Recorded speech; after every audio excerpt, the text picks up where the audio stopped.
going on, Mecha Army? Welcome to the Child of Mecha live stream. I am tired today.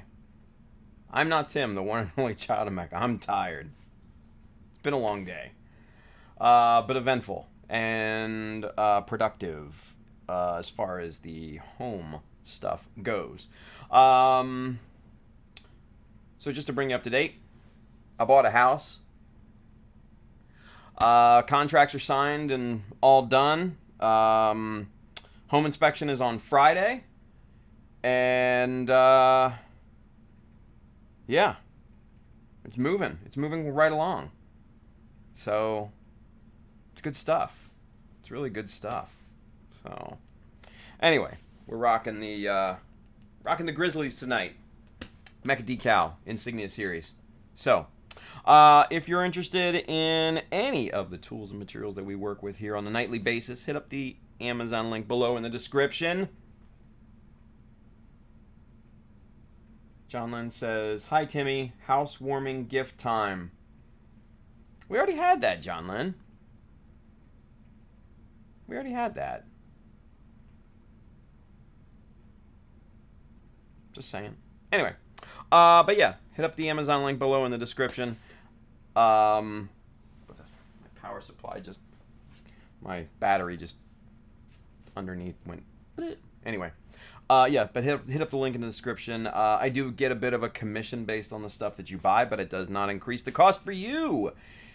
Just goes to help support the stream and what we do here, yeah?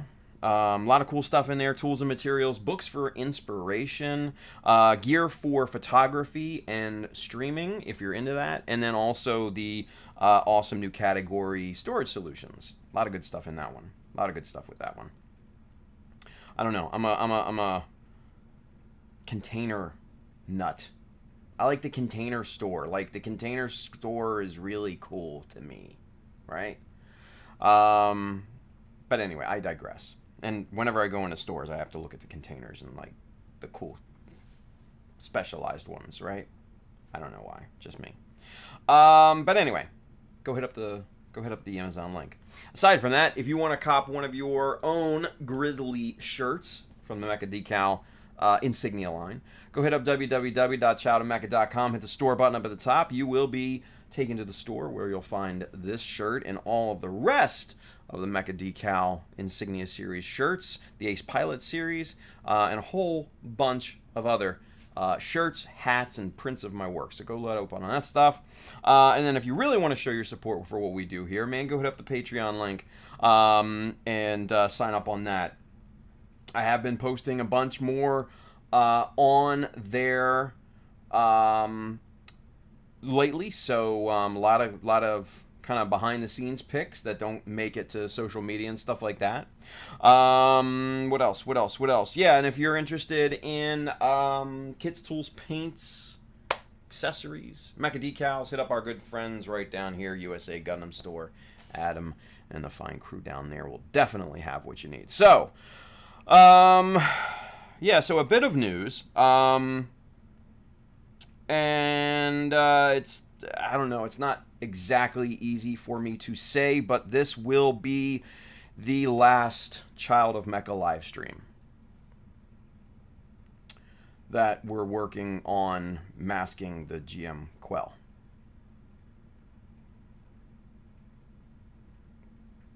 So, there's that. Yeah. Finally. I'm tired of it. I hate masking. I hate long, drawn-out masking. And I'm beginning to hate this GM Quel because of the long, drawn-out masking. But, yeah. So, this will be the last one for masking the Quel. I have the chest, one shoulder, and one foot pad. And that's it. That's all. There's some little secondary colors and paint applications on a few of the other parts, but those are just kind of few and far between. So, yeah. And with Mechanism on Friday, I have ample time to work on it between now and Monday. So, yeah. Yeah. Julio says, you finished or giving up? No. We never give up. It's not in my, it's not an option. You never give up. You can put it on the back burner. You can take a pause on it, but you never give up. Nah. Take a rest. All good. Come back to it. You never give up. Yeah. Anywho.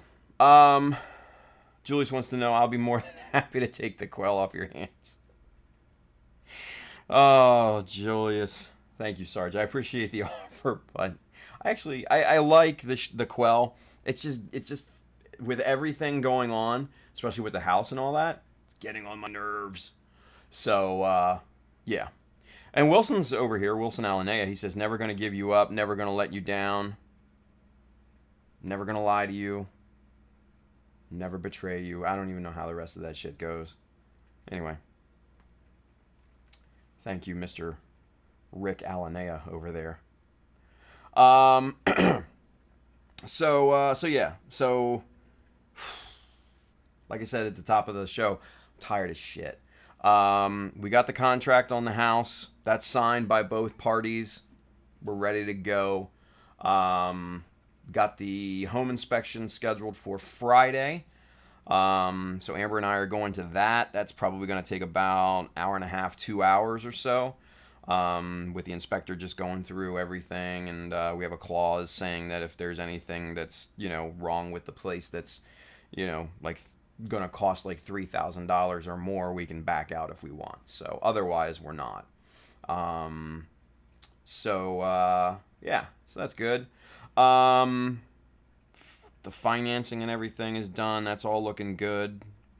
Man, it's getting more and more real. Crazy. It's getting more and more real. Yeah, it's just wild. Went by Amber's new school today to pick up transfer papers and all that. She was with me, and she was just like, yeah, I can't wait. So she's psyched about it. She's psyched about it. Yeah, so did that. God. Made calls. Went to the doctors to look at my elbow still. Because I still have, I don't know if you guys remember, but I have tennis elbow in this arm, or in this elbow, and it's still there. After 5 weeks. 5 weeks. I've been popping naproxen, I've been popping acetaminophen, like it's candy. And I've had my brace on religiously, hasn't done shit. So I took it off, I don't wear it anymore. Went to the doctor's today. He's just like, well, I don't know what you're doing, but you're doing the same thing that I would say. And I'm like, thanks, Gorbachev, tell me something I don't fucking know. So, he referred me to a specialist. Great. I just want to get back in the fucking gym. That's all. So, come on, Kaspersky. Help me out here, buddy. Anyway. Excuse me. So, yeah. So, it's going to be... it's been a busy day today. So, yeah. Lou says they're gonna cut you open. Man, if it works, and if it removes, the pain in here, then I'm all for it. I don't give a shit. Give me a shot, cut me open, whatever. Get a fucking, Amazon shaman to do some voodoo on it or something. Whatever. I'm good. Let's go. I'm good. Just voodoo the shit out of my elbow. Come on. Because it's it doesn't hurt, doesn't feel like anything, but then when I extend it all the way out, oh yeah, it hurts. And then the doctor did this one thing where he's just like, he held my wrist in one hand and he pushed down on my wrist and he says, all right, now push up. And that lit it up. That lit it up hardcore. It was just like, ah! Pain. So, yeah, acupuncture, leeches, I'm all for it. Cyborg arm, Kenneth, good call. I like it. Let's go. I'm with it, man. I'm with it. So, yeah. So I got to call tomorrow and make an appointment for a specialist. So, that's yeah, that's fun. That's fun. Anyway, but yeah, so we're gonna do a little masking tonight. I changed my mind on a couple little parts here, so we're gonna strip. I'm gonna show you how to strip these. I know I've showed you before, but it's high time that we do it again. Yeah. So I got a little empty jar of Mr. Color. Well, a Mr. Color empty jar, and then there's isopropyl alcohol inside there.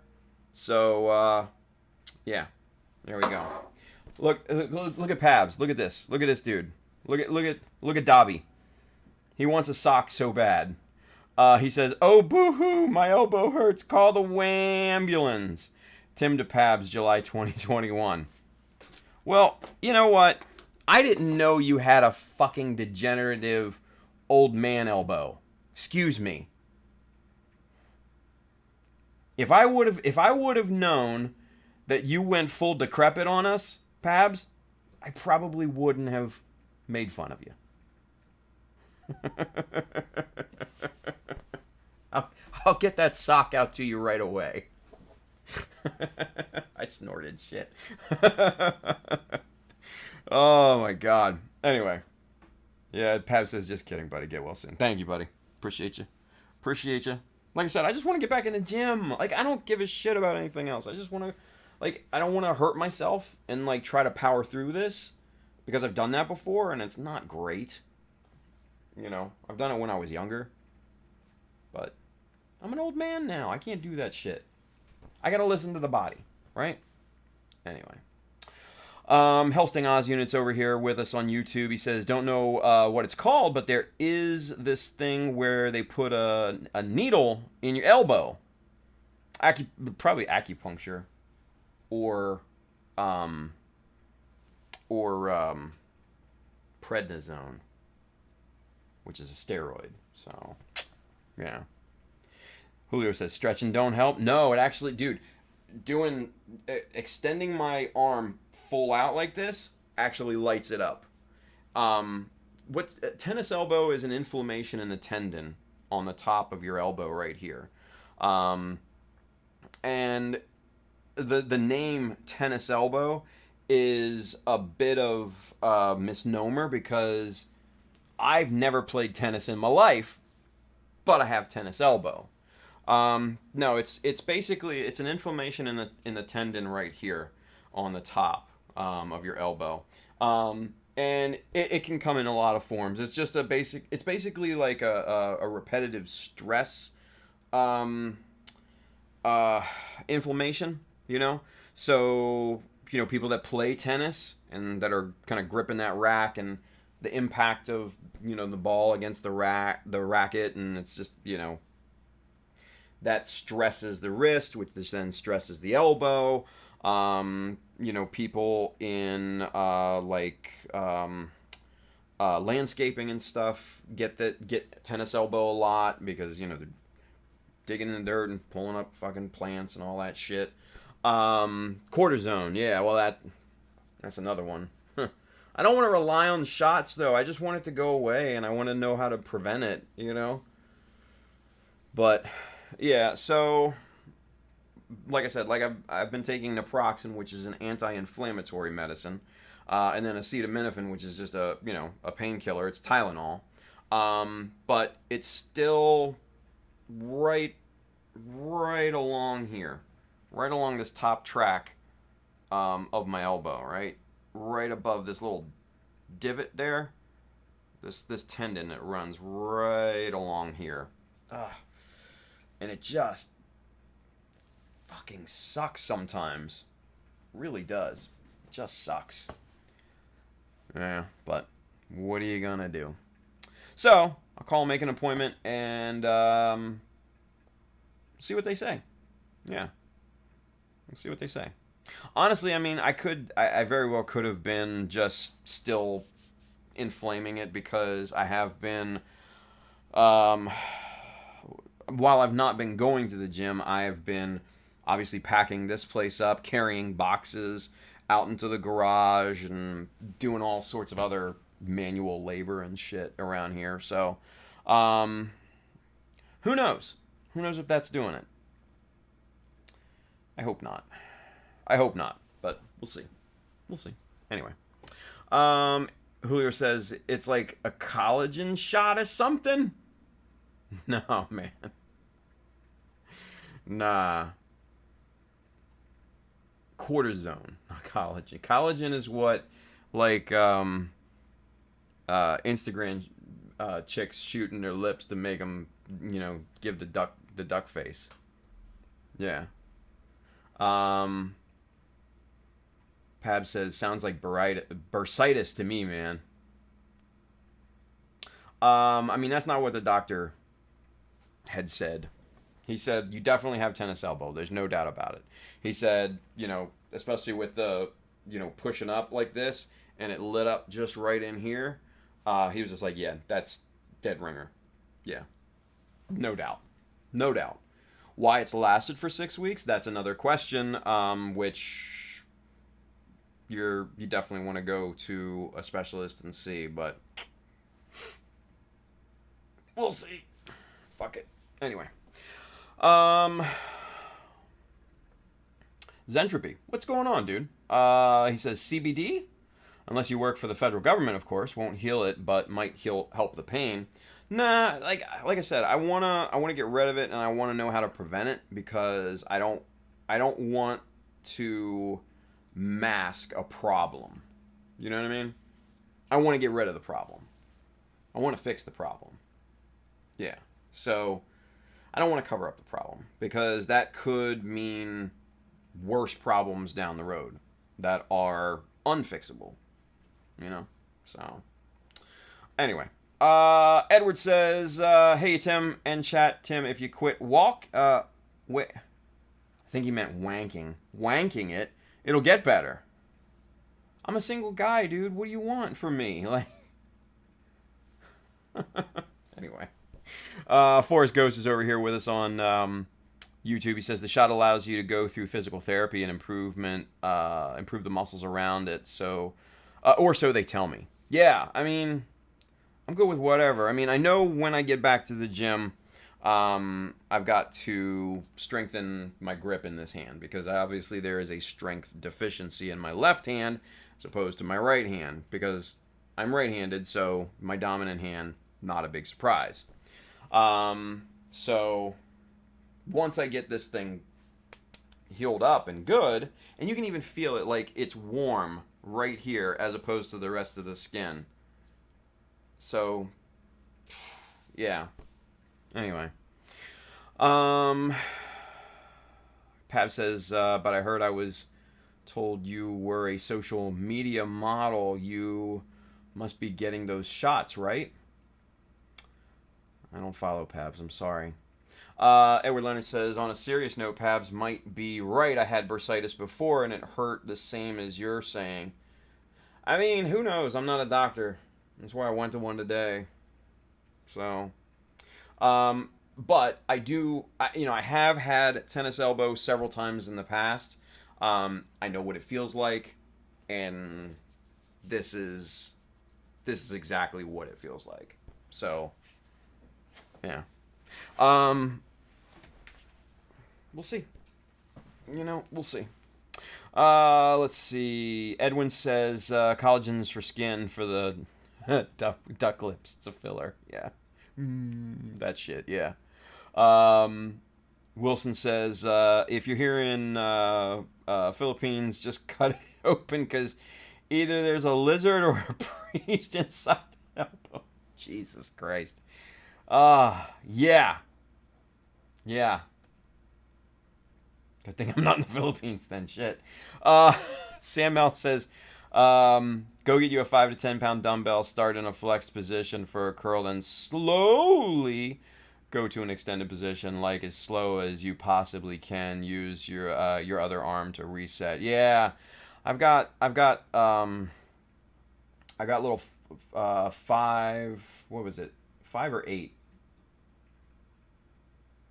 I think it's 8-pound dumbbells are the lowest ones that I have right now.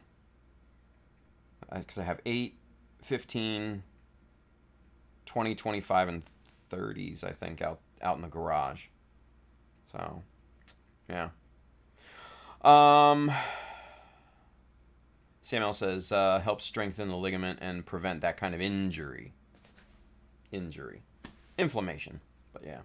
DT Warrior's over there on YouTube with us. He says, "Zup, Tim." What up, DT? Good to see you. George Jackson, what's going on, George? He says, "Get the shot, you'll be fine. I had it and it's gone." Dude, I wish. Hopefully they do give me a shot. Like, hopefully they can get me in, like, super soon. And they just pop a shot in there and I'm like, woo! Let's go. You know? But we'll see. We'll see. Pab says, "As someone who has joint pain often, ice gels are your friend." Yeah, you know, that's one thing I haven't tried, to be honest with you. Ice and heat. I have not tried that. Because I never tried it in the past. It just always went away after like a week's rest, right? Pab says, "Also, I was referring to the comments on that YouTube video with you in it on Oh. Yeah, no, I'm a paid tool. Yeah, I'm a paid tool. Jesus, jumped up Christ. We'll talk about that here in a second. Edward Leonard says, "Yeah, come to think of it, bursitis was in my shoulder. Tendonitis went down my arm. So yeah, you're probably right, Tim." I mean, I know my body. You know what I mean? And I listen to my body. And if my body's just like, no, I'm like, cool. Let's not do that then. George Jackson says, "Did you get my the pic I sent you to?" Actually, I saw it come through, George, but I haven't actually looked at it. I haven't had a chance to look at it today. Like I said, it's been a busy day today. So yeah. But I will definitely look at it as soon as I have an opportunity for show. But yeah, so real quick, you guys, this was funny as shit. What was it? Yesterday, Gundam Info posted the Crunchyroll panel that I was a part of, along with Tex Merquise and Sainami, Jason Sai, for those of you that don't know, along with David Clark, and the comments are hilarious. The comments are so funny, you guys. And I don't want to spoil it for you. I want you all to go and take a moment, maybe not now, maybe after the stream, to to look and read through every single comment, because they're fucking hilarious. And there's this one dude that is like completely off his rocker. I'm a paid tool that doesn't know anything about Gundam, because I didn't talk about the series or any of my favorite scenes during a Gunpla building panel. I don't fucking know. But it's fun, dude. You want to laugh? It's funny as shit. I thought it was hilarious. Go read them. Last time I checked yesterday, it was the very latest video on the Gundam Info channel. It's the Crunchyroll panel. You'll see me, you'll see Tex, you'll see Jason, you'll see David Clark and as well on the thumbnail. So yeah, so go check that out. Have yourself a laugh, and feel free to open up some more comments if you want. I'm not going to partake, but doesn't mean that you can't. Hey. Anyway, Edward Leonard says, "I'm fucking old and probably had some of everything, but don't remember off the top of my head the symptoms." He says, "Yeah, that's a fucking joke." Oh, I love Edward, man. He's a good dude. All right. So, with that said, let's get to stripping some parts, yeah? Just these four little parts, nothing major. Let's go camera 2. Let's get to work. 10:35. Cool, cool. All right, so these are the parts that I actually want to strip, because what I actually want to do is invert the color scheme. So, as you can see, these round detail parts have a lighter outside and a darker inside detail. I actually want to reverse that. I want the lighter bit to be on the inside and the darker on the outside, because I like that look so much better. And that's what we're gonna go with. So to do that, and I don't want to spray over it either, because that would just it would just add layers and layers and layers to the paint, and I don't want to do that. So we're going to do the right thing. We're going to strip it down to bare plastic, reprime it, repaint it, easy peasy, lemon squeezy. So, real simple. This was all painted with Mr. Hobby products. So the primer was Mr. Surfacer 1000, and then obviously 2 layers of Mr. Color, right? So all solvent-based, all lacquer hobby paint, for lack of a better term. So to strip this properly, you can use 91% isopropyl alcohol. It's very, very simple stuff. And all you do is just drop the pieces in there, and that's all she wrote. This stuff attacks the paint and the primer like a ravenous wildebeest. And what's really cool is when you put parts in a jar like this, to strip these down, all you got to do is shake up the bottle, or shake up the jar, right? And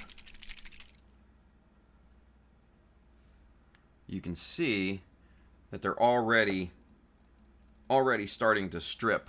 You can see that one really good right there. That one's almost down to bare plastic. And these'll be about down to bare plastic in a few seconds. We may have to take a toothbrush to these just to wash off the gunk and everything. But I mean, you can see yeah, so you can see, can you see that? Nah, it's not focusing properly because I think because of the reflections and stuff. But you can see how dirty that alcohol is, and you can see that part right there. It's damn near bare plastic, right? Damn near bare plastic. So a few more shakes out of this, and these should be pretty much good to go. Yeah. Pab says, I chuckled from my belly. Aww. Howard Rivera's over there with us on YouTube. He says, hi, giving us a wave and the frog. What up, Howard? Rami Bro says, yo, I have a question. Oh! We have a question. He says, do you have to sand 3 different grids on the other frame before adding primer? Do you have to sand 3 different grits on the other frame before adding primer? No, dude. Quite frankly, I hardly ever sand. Oh, look at this. Just look at that. These are pretty much down to bare plastic now. And you can see them kind of peek through every now and then. There we go. That's the beauty of using Mr. Color and lacquer-based paints because they're so incredibly durable that, again, I'm not scared to put all of my parts in this bin together and let them ramble about, you know? Because it's that durable, right? As long as you do proper surface preparation, right? Which is what Rami is basically referring to. So, to properly answer your question, Rami, no, I hardly ever work through grits of sandpaper. And quite frankly, I hardly ever actually sand the parts that I prime. Now, with acrylics, like water-based or alcohol-based, like Tamiya or something like that, then that may be a different story. You may want to scuff up the pieces and give it a little bit more bite. But for lacquer-based or solvent-based, which is the more technical term, you don't really have to prime. As long as the surface is clean, that's the main thing. And that's why I suggest, washing the pieces with alcohol. Because that's going to give you a really, really, really pristine surface. And then that way you can prime right out of the gate, ready to go. Mr. Surfacer or Tamiya Fine L, whatever other solvent-based primer that you can think of, it's basically ready to rock and roll. So hopefully that answers your question. Now we're gonna get into pulling these guys out of this nasty alcohol here. I mean, look at that. It's just all gray now, right? So we're gonna have to kind of dig in here and see if we can't find the parts here. Okay, so there's one. There we go. Oh, come on, you. There's two. Oh, come on. Now, normally I would dump this out into another container, but I don't have another container. Actually, I take that back. I do. Here. There we go. I'll just use that. But I mean, you can see how kind of nasty that alcohol is now. It's that's all the paint particles and everything that were on these pieces, right?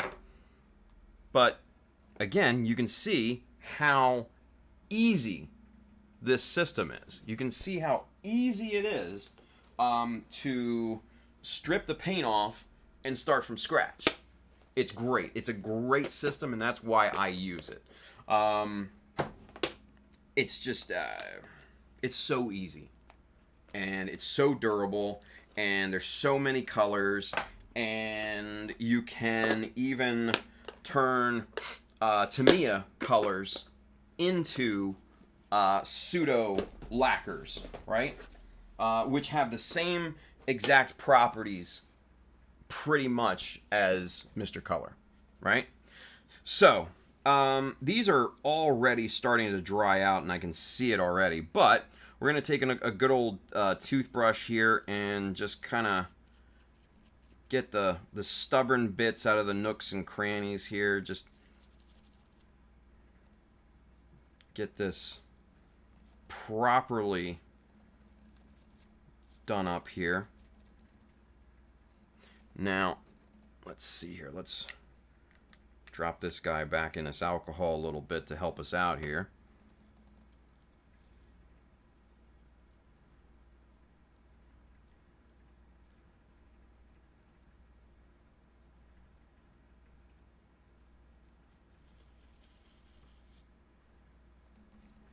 And there we go.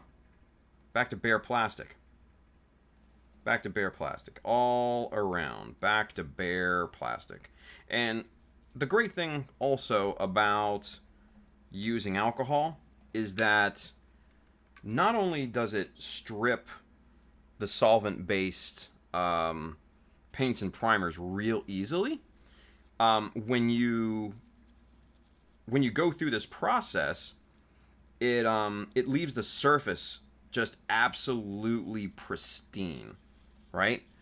No greasiness or weirdness on the surface or anything like that. It's just clean and ready for primer again. It's literally ready to go right out of the gate after you clean these parts off and get the stubborn bits out of the nooks and crannies and stuff. But you can see how absolutely dummy proof this is. It's so simple, and again, down to bare plastic all the way around, clean and ready to go. Here's the first part that we did, right? And you can see that's already dried, just because the alcohol evaporates so quickly. It's actually really nice. Yeah. It's actually really, really nice. Bill. What up, Bill? He says, wait, I just got here and Tim is talking about stripping due to alcohol? He says, did I miss a bachelor's party or what? Oh, shit, man. I'm not anywhere near that stage. That's just a normal Thursday night, or Wednesday night, I should say. And, you could dip your toothbrush in the alcohol and kind of use it. But what I would say is be super careful of other parts in the vicinity, because you don't want this shit splattering over on the other parts. That would be really bad. Really bad.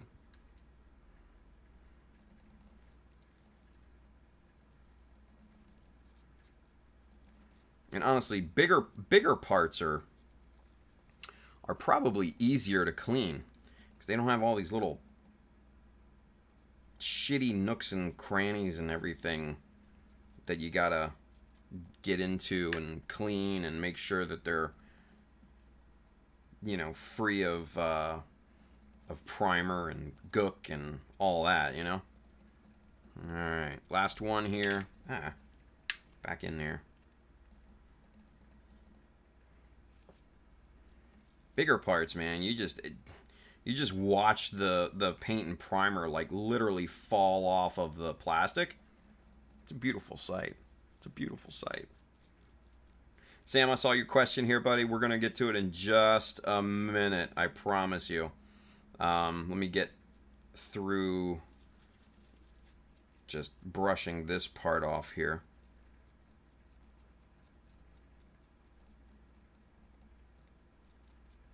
Okay.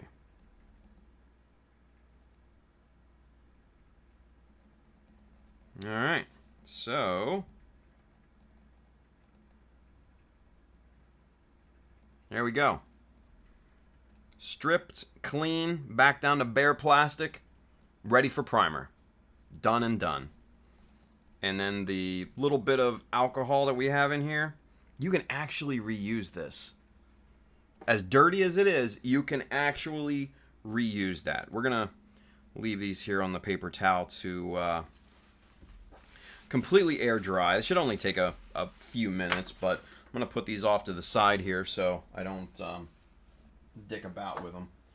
So let's make sure that those are sitting there properly. Good deal. And let's go back and get caught up with the chat. I know Sam had a question here, so let's. We have a question. That. Sam wants to know, how long after you gloss coat do you usually wait to decal and panel line? I am using Mr. Top Coat UV Cut. Good question. So Mr. What is it? It's actually Mr. They call it Mr. Super Clear. That's the name. That's the name of it in the gray spray can. Now, there's two types of top coat, just for you guys wondering out there. There is Mr. Super Clear, and then there's Mr. Top Coat. There's differences. Mr. Super Clear is lacquer-based. It's solvent-based.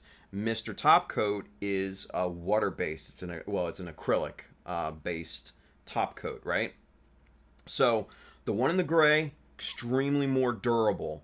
But the one in the smaller blue cans are probably more user-friendly, especially if you're using acrylics or water-based, paints and stuff like that, because it's not going to have that solvent reaction to them. Now, so I use Mr. Super Clear for all my models, every step of clear coating, from the gloss for the decals to the final top coat. I use Mr. Super Clear exclusively. It's never done me wrong before. So Sam wants to know what's the waiting time between spraying and working, right? To be honest with you, it's about the same as it is working with a Mr. Color paint, right? 15 minutes, you should be good to go, honestly. Yeah. Pab says, isn't Mr. Top Coat UV Cut come in a bottle and not a spray can? Pabs, you gotta let me finish, motherfucker. Come on, or else I'm not gonna send you the sock, okay? Calm down. So Mr. Super Clear, which is the UV Cut, comes in two varieties. It does come in the spray can, which actually I use. I decant it, and it's perfect. But it also comes in the GX line of Mr. Color, and it says, Super Clear, blah, blah, blah, on the thing. And the UV Cut is a dead giveaway, because the UV Cut is, you can also get the UV Cut in the gray spray can as well. Both the same thing. It's just whatever you can get your hands on. I have cans, many cans of Mr. Super Clear. So obviously that's what I use. Use what you got, right? So that's basically, the time frame. 10-15 minutes minimum. You should be good.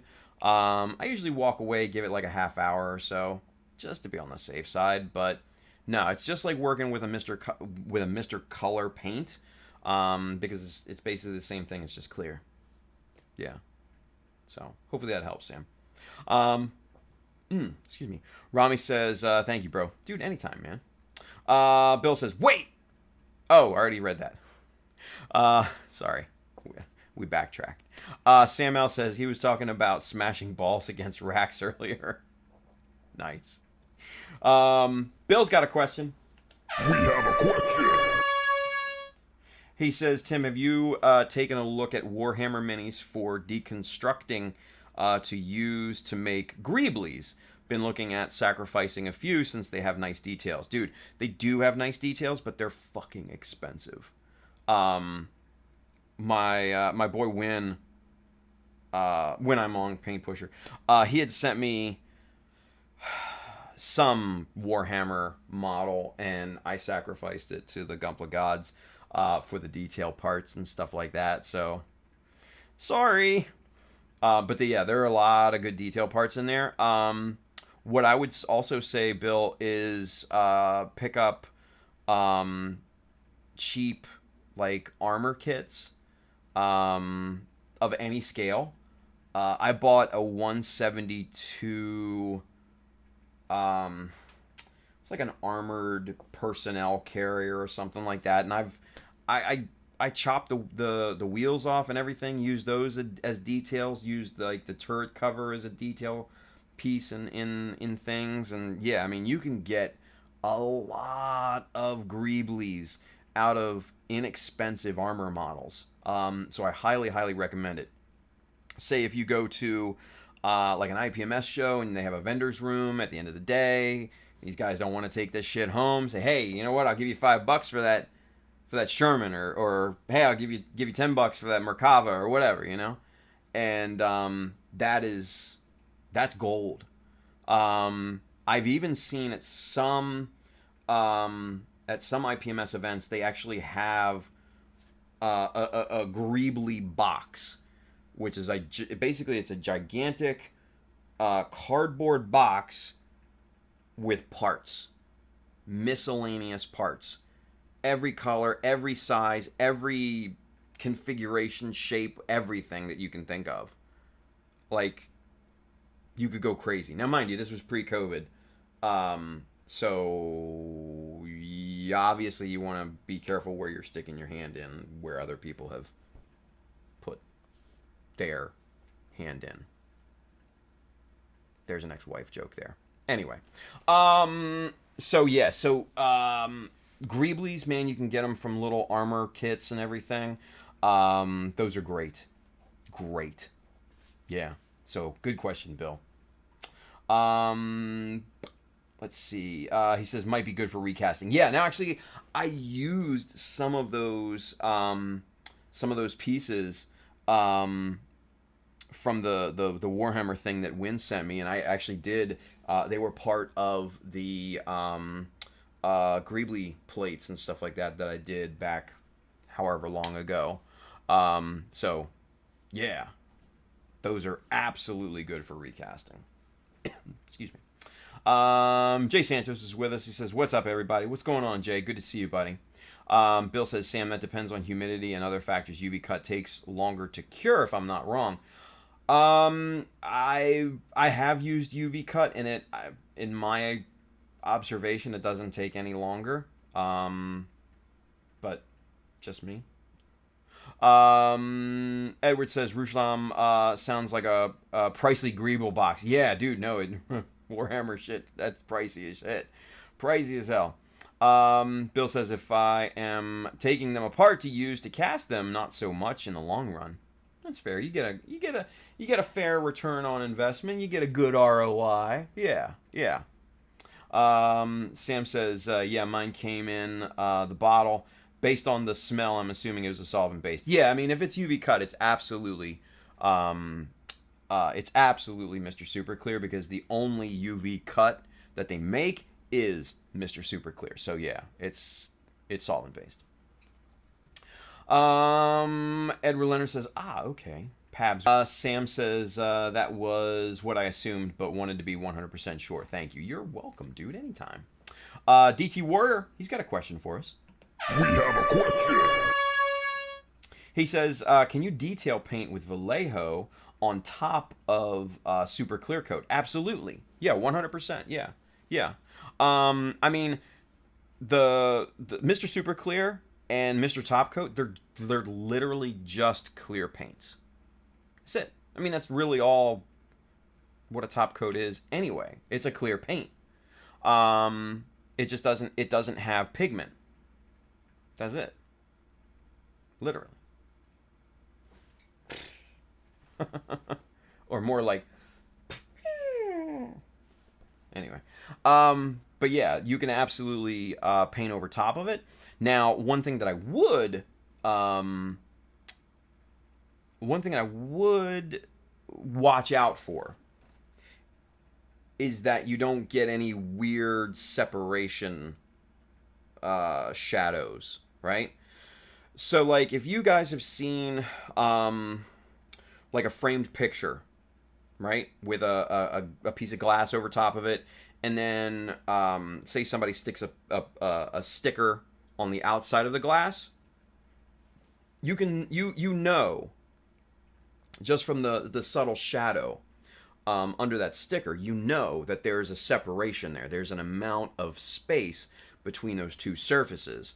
And while I wouldn't think there's a ton of separation with just that very, very thin layer of clear on it, keep an eye out for it. I don't think that it's going to be a huge deal, but it's something to keep in mind. Yeah, just something to keep in mind. Let's see. Kenneth says, huge box of candies for adults. No, sir. I ain't sticking my hand in that. Nope, nope, nope. No.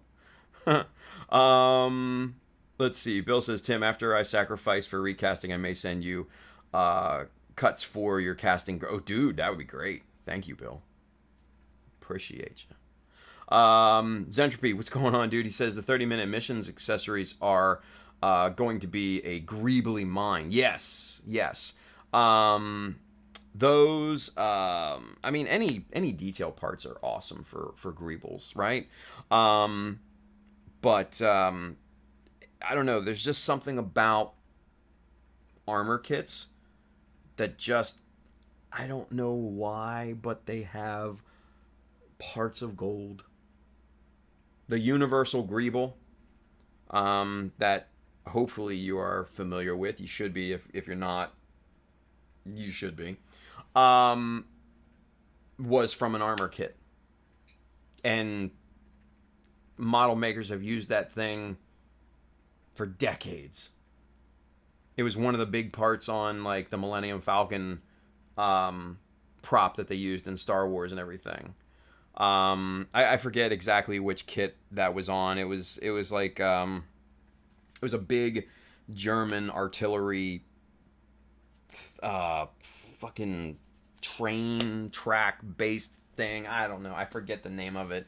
I'm not big on, armor in general, much less World War II armor. Yeah, that was kind of where the Universal Greeble came from. And yeah, so if you know what it is, it's a good thing. If you don't, go look it up. Universal Greeble. Go. Not right now, after the stream, but still. Brandon's with us. What's going on, B? He's got a question for us, though. We have a question. He says, do you have a travel toolkit for building on the go? If so, what is in it, and what do you keep in it? It's a good question. Yeah. Actually, that's what this little guy is for. Yeah. I don't fuck around when it comes to shit, When it comes to my tools, I don't fuck around. That's why I bought a Pelican specifically for my model tools. So, if you want to take a look in it and see what's what, let's do that, yeah? Just real quick. Just a few minutes, yeah? Now, not all of the tools that I would normally take with me are in this because they're out and I'm actually using them. But you can see kind of what's in here now, yeah? So, let's see here. Ugh. Now, I probably wouldn't take my Dremel bits with me. This is a folder of a container of different tweezers and stuff like that. I got this. This was actually a gift from the gentleman who was a guest judge with me back beginning of last year at Otaku ME in Dubai. And I can't remember the guy's name off the top of my head. He's a very well-known builder in Japan. And as soon as I hear it, I'll be like, yep, that's it. Duh. So, I mean, normal stuff. The God Hand spinny blades I don't normally keep in there. The Neuron spinny chisel blades I usually wouldn't keep in there. L square, definitely. Parts separator, maybe. Pin vices, definitely. Hobby knives, sure. Little files, absolutely. Tweezers, 100%. Excuse me. Under here, all my chisels and everything, absolutely, just in case, you never know. Let's see. Dremel chucks, probably not. I'd also keep the T-square in here, no doubt. I'm trying to think of what else on the table that I would keep in here. Like you saw, these are the newer. I have two.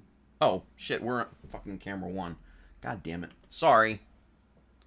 Let's go over that again, shall we? Just wasted 5 minutes of your time. My bad. Anyway, Jesus jumped up Christ. I'm looking at this the field monitor and I'm thinking, oh, that's on camera. And I look over and I'm like, it's just me. Fuck. Talking all this shit and everything. Anyway, one more time for those of you at home. Dremel bits, no. Spinny chisel blades, no. Other spinny chisel blades, no. Dremel chucks, no. Tweezer folder, maybe. Let's see. Part separator, sure. Pin vices, definitely. Hobby knives and scrapers and stuff. Files. Other tweezers. Actually, you know what? Maybe I would keep the Dremel bits in here because the baby Dremel is in here. The Tack Life. Rest in peace, Tack Life mini Dremel. It's not available anymore. It's sad, right? Anyway, the files and stuff in here, absolutely. And then, you know, all the chisels and stuff like that down there too. L square. Where'd the T square go? Ah, here it is. The T square, abso-freaking-lutely, 100% is in there. And also too, right here, all of the miscellaneous scribing jigs, especially the High Craig versions here too. Now, obviously, since I've been packing up and I haven't needed the and of course I'm going to drop all of the loose scribing jigs everywhere. But since I haven't needed the any of the scribing jigs here lately, I just kind of nested them, like, you know, super neat, taped them up just like Colin does when he sends them to you, and put them in a little container here. So, but yeah, so these come along with me. Those are very valuable. I've got my harp sharpener in here just for right now for storage. That's really it. I wouldn't take that with me. But yeah, I mean, as you can see, there's a lot of stuff that I've kind of put in here right now. But I wouldn't have some of this in here under a normal travel situation, right? I'd maybe have like 3/4 of this. But yeah. Now, I know some of you probably would be like, well, don't you have glue? I have traveled with super glue in the past, and specifically the BSI, and it didn't turn out well because and this has happened to me twice.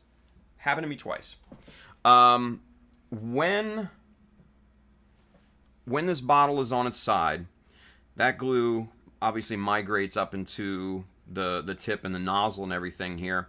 And if you've already popped that, you know, cut the top off of this, then that glue is going to cure against the cap and everything, and that cap is going to be shit ass hard to try and take off when you reach your destination.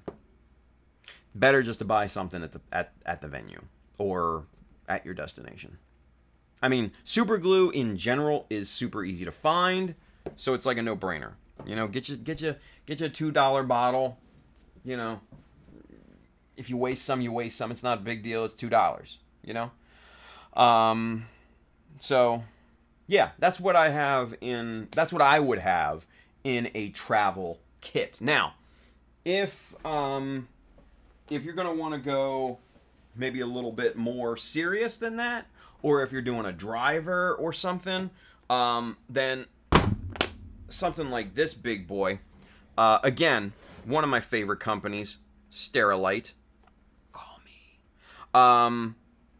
This is a 3-tier container that connects, that latches together. All three levels latch together, which is really, really nice, right? So top level is metal parts for days. I doubt that I would ever take that with me somewhere. Excuse me. But the cover can go on any of the other levels, right? And this is just packed. All of this stuff is packed for moving and everything, right? What I would probably do is throw in my Tamiya 123s in a travel case, maybe a metal ruler here and there. I've got all my pliers here. I've got my angle gauges that Bill sent. Again, thank you, Bill, and for the tack life, dude. You're the fucking man. Let's see what else I got in here. I've just got some other kind of miscellaneous brushes and things, and I don't know. It's just a bunch of crap in here right now. I'll be honest with you. It's a lot of crap, and I have a lot of crap, but a lot of this crap has singular uses. Yeah. A lot of this has singular uses.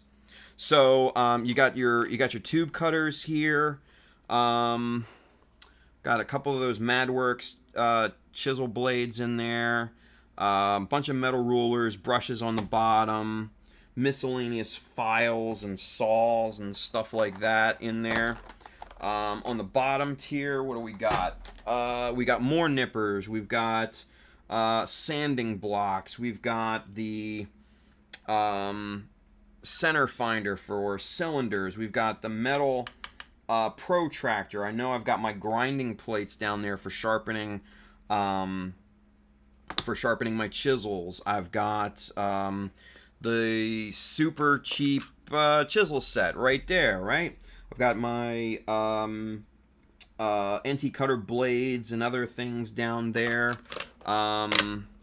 Just a lot of miscellaneous stuff in this one. What else do I got down here? It looks like I've got drill bits on the bottom here, and it also looks like I've got my Hasegawa photo etch tri-tool saws down there as well. So yeah, I mean, it's when you're putting together a travel kit of tools and stuff like that, just you know, obviously take what you need, right? Leave home what you don't need, because it doesn't make any sense taking it with you if you don't need it. Plain and simple. Plain and simple. Leave the glues at home. Either somebody's going to have some when you get there, or you can buy some at your destination because they're super easy to find. Home Depot, Lowe's, hell, a grocery store, they got those little squeezy tubes and stuff like that. It's fine. It's fine. So, yeah, that's what I would do. So, let's get caught up with the chat, yeah? Let's see. Hey, speaking of hi, Craig, there's Colin. He says, what's going on? What's going on, dude? Wilson says, there is thickness. He says, like a micron. Yes, the shadows sometimes happen.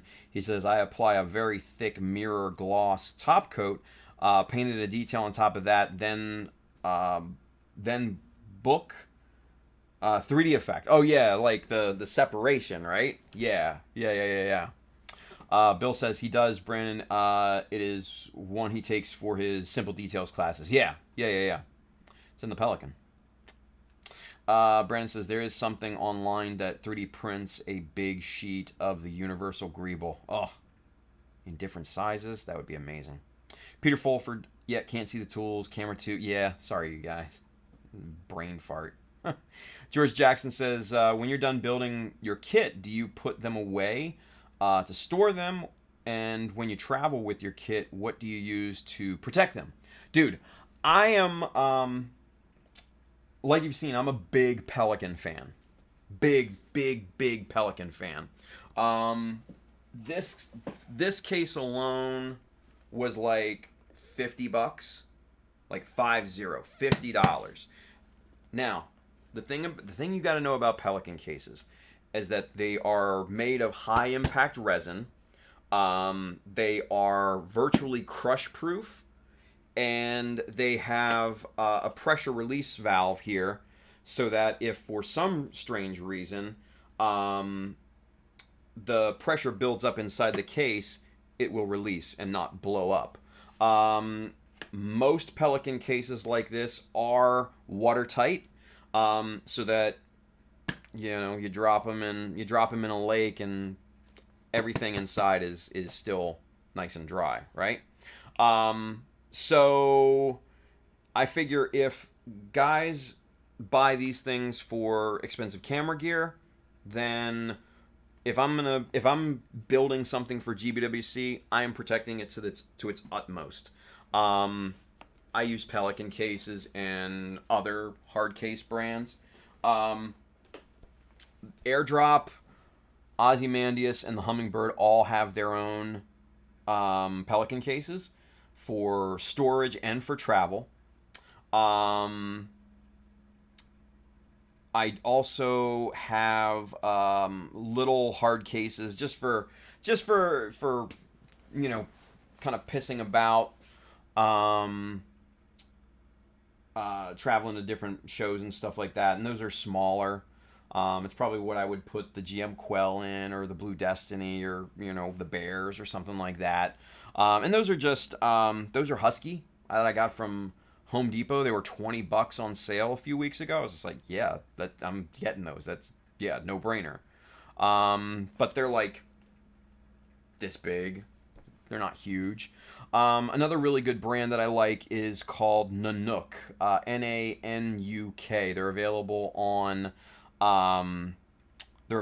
Amazon. I actually like Nanook cases better than Pelicans. But they're harder. They're a little bit harder to find, and they have less of a selection than Pelicans. The reason why I like them better than Pelicans is because of the design that Nanook has put into it. Again, same features as Pelicans, virtually crush proof, high impact resin. They have the pressure release valves and everything.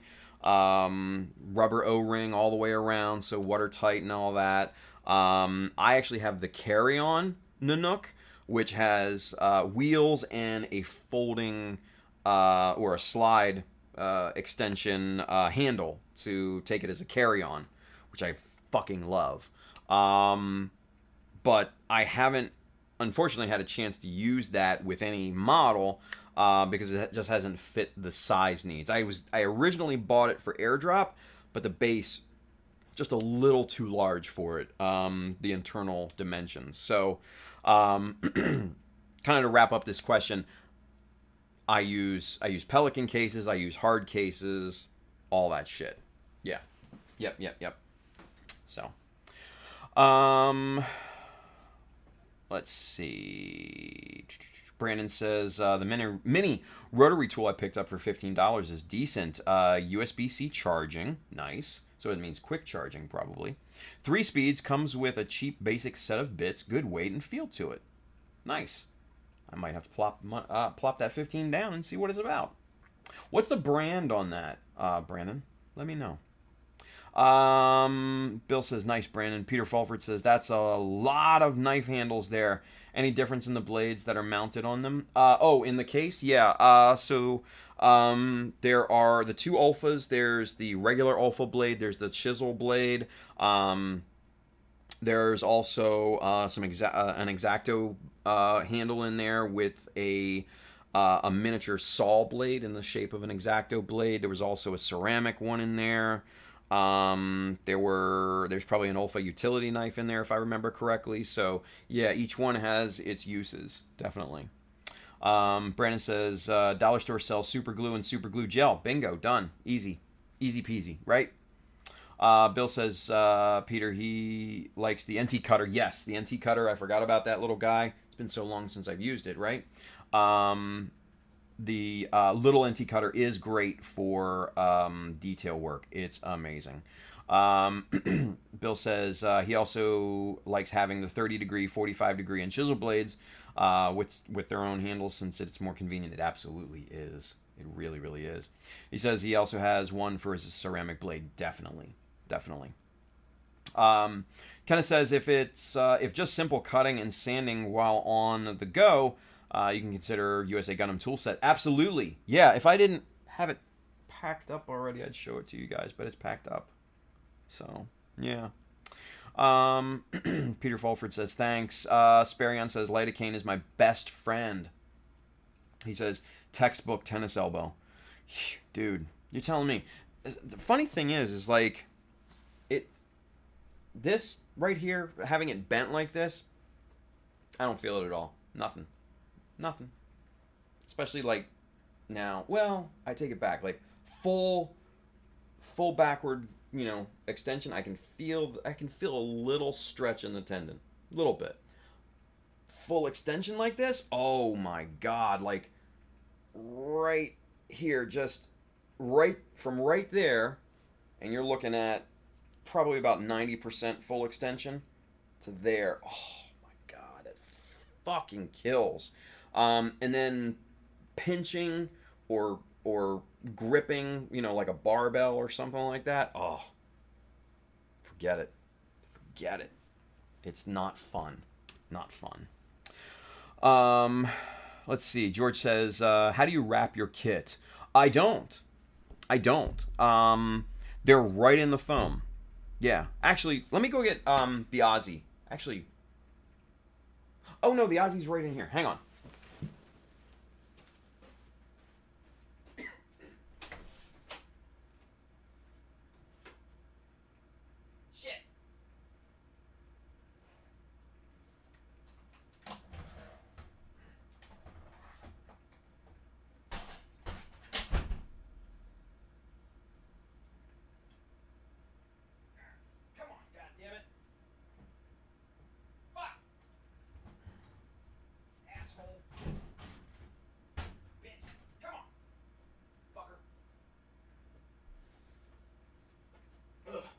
Sorry, I had to fight with it, you guys. Ugh. Of course, karma kicks me in the ass, and the Aussie is below 3 other cases, right? But as you can see, the Aussie has its own Pelican case, sand color. Why not? But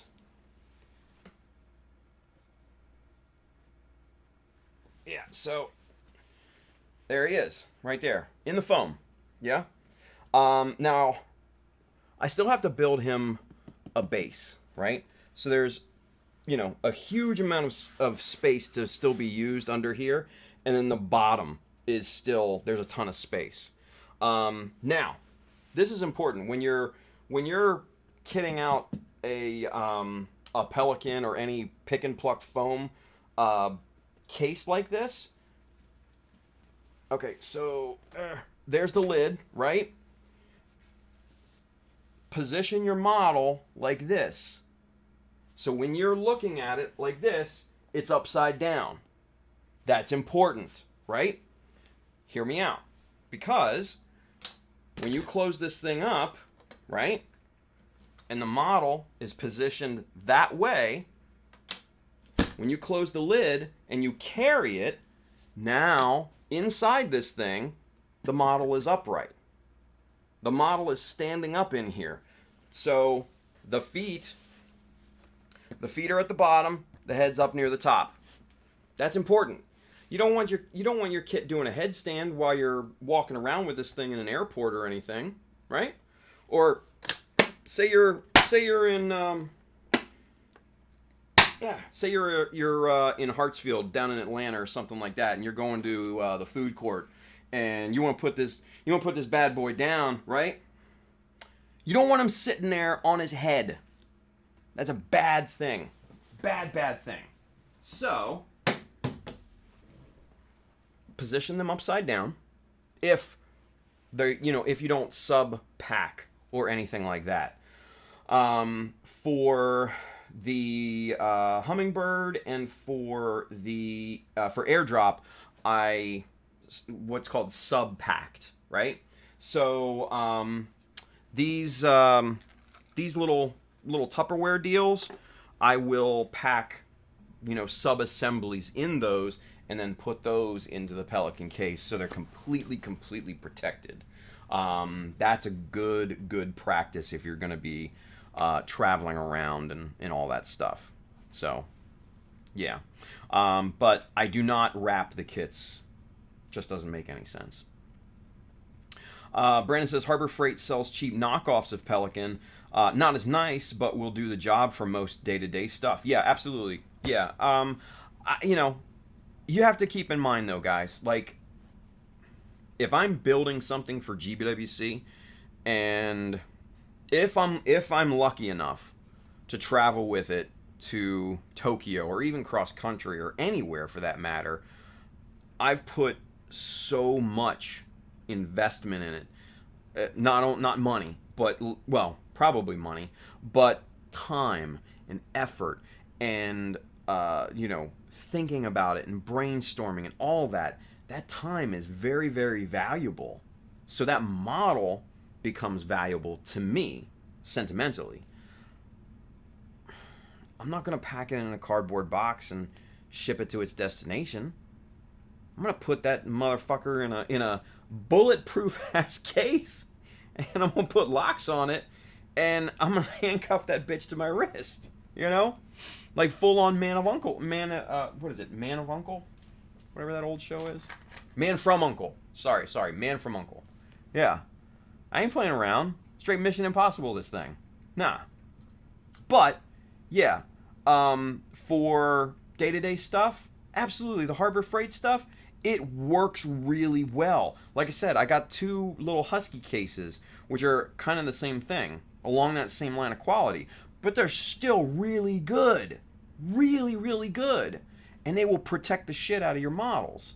So you don't necessarily have to buy name brand. You don't have to buy Pelican. You don't have to buy Nanook. You don't have to buy whatever. Harbor Freight, perfectly fine.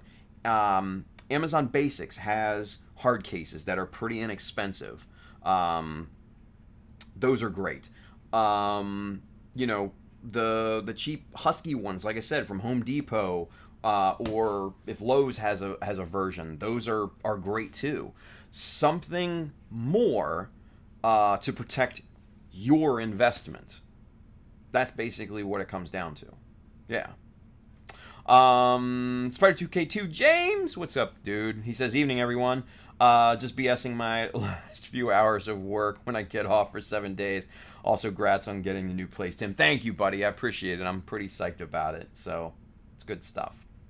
Bill says, trying to remember the foam that is layered. Can't remember off the top of my head.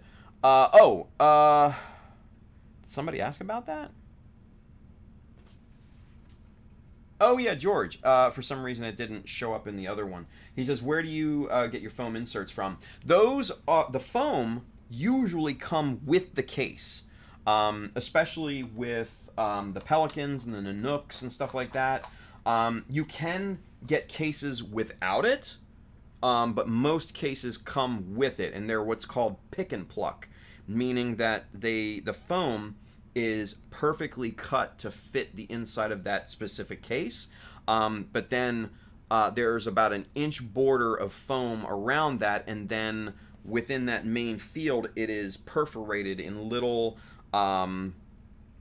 half-inch cubes, and the thicker the case, the more layers that you have to play around with. So like the ones, the cases that I have for the Hummingbird and for Airdrop, they all came with 3 pick and pluck layers and then 1 half-inch full layer at the bottom. That's just a protective layer. And then in the lid, like you saw on the Aussie, it's full foam to protect whatever it's holding. Excuse me. So most of the time, the foam comes with the kit, or comes with the case. So, yep. Let's see. What else? I mean, what the fuck else did I miss? Did I miss anything else here? I don't know. Anyway, Bill says trying to remember the foam that is layered. Can't remember off the top of my head. Brandon says just DM'd you the link, Tim, as well as Bill, to the mini rotary tool. Thank you, man. I appreciate that. And Bill says Bill posted in the chat. Thank you, Bill. Sparion says Timmy running bareback. No. Zendrupy says I bought a USB powered mini rotary tool meant for nails for $15, and alas, it was crap. Bits just slide in, no chuck, and they don't stay centered. Ugh. They bounce when you put them onto plastic. Damn, dude, that's not good. That's not good. Get one of the hardware ones. I wish Tack Life still made that mini rotary tool because it's so good. But the one that Bill posted, which is what Brandon has, sounds really good. They're all very, very similar, the hardware versions. And it's just they're quality. Even for that low amount of money, they're very high quality stuff. Yeah. I love my little Tack Life. It's really good. Let's see. Bill says Kaizen foam. That's it. Yeah, Kaizen foam though can be expensive. Yeah. And Bill put a link in here for us too. Let me take a look at that. So you can get Kaizen foam. Now, thing to remember about Kaizen foam is that it is more dense than the foam that you get in the hard cases. That is the Kaizen foam is more of a closed cell polystyrene foam, where the foam, shit, I don't have it. It's unpacked. God damn it. Where it's more of an open cell, kind of a spongy type of foam that you get with the cases. So there's two different types of foam there. So be aware of that. Bill says Kaizen is great for tools. Absolutely. I've seen dudes kit out their tool, their tool chests, their snap-on tool chest with, full-on Kaizen in every drawer. And mind you, the freaking chests alone are like $2,000, and then the tools are probably another $5,000 to $10,000. And then that foam is probably like $1,000 in and of itself just to fit all the tools in there. But when it's all said and done, baby, it's a sight, and it's beautiful. It is beautiful. Like, just sexy. Just sexy. Anyway, Edward says, Tim, as an old fuck, I look for anything to help me and not go to the doctor because they don't know shit, lol. Buy yourself a TENS therapy unit. It's the tits on helping weird pains, lol. I think my sister had one of those. I've never tried it. So, for muscle pains, those things are really good, but this, unfortunately, is in the tendon. Horse of a different color, unfortunately. Yeah. Brandon says, oh yeah, I was recommending Harbor Freight for the common man that is not going country to country or spending 4 years on a model. Fuck you, Brandon. No, I mean, they're still really good. They're still really good. Bill says, I own tons of Pelican cases for guns. Only Pelican brand is accepted for taking guns on airlines. Huh. I didn't know that. I did not know that. I have them for my camera gear when I travel for work and stuff, so. Sam L says, Tim be carrying his football. Yeah, right? Oh. That smarted a little bit, but yeah. So, I got my Mecha football here, right? It's like the atomic football that presidents carry with them. Let's see. Edward says, don't blame you, Tim. Thank you. Bill says Academy carries Plamo brand cases in the gun aisles. Yeah, and those work too. Just make sure you get a decent one with throw latches and stuff like that. with pick and pluck foam. Make sure that the plastic is heavily rigid. That's the big part. Let me show you the Nanook case. Hang on, stay right there. It's readily available. So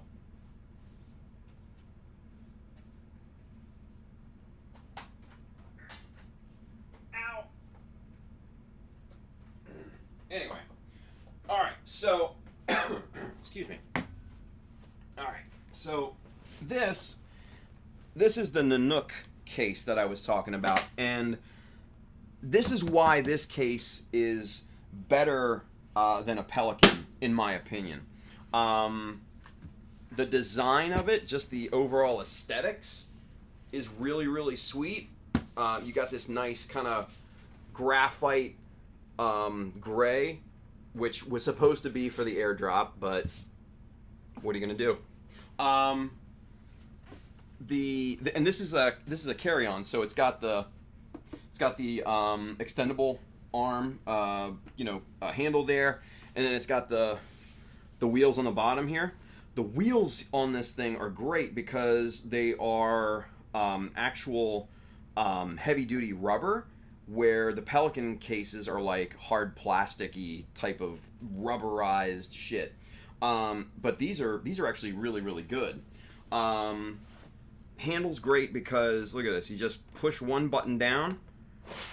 Oh, and there's your handle. You push it down again, extends put back down, right? The cool part about this case, and it's just these little points of attention to detail, right? So on a Pelican case, this handle here would just be kind of a swing arm, right? Check this out, right? This extends, and then there's springs in the handle here. What? So if some dumbass is throwing your case on a plane, this handle isn't going to get ripped off by some other machine, right? Or some other dipshit. That's going to be protected. Attention to detail. Attention to detail.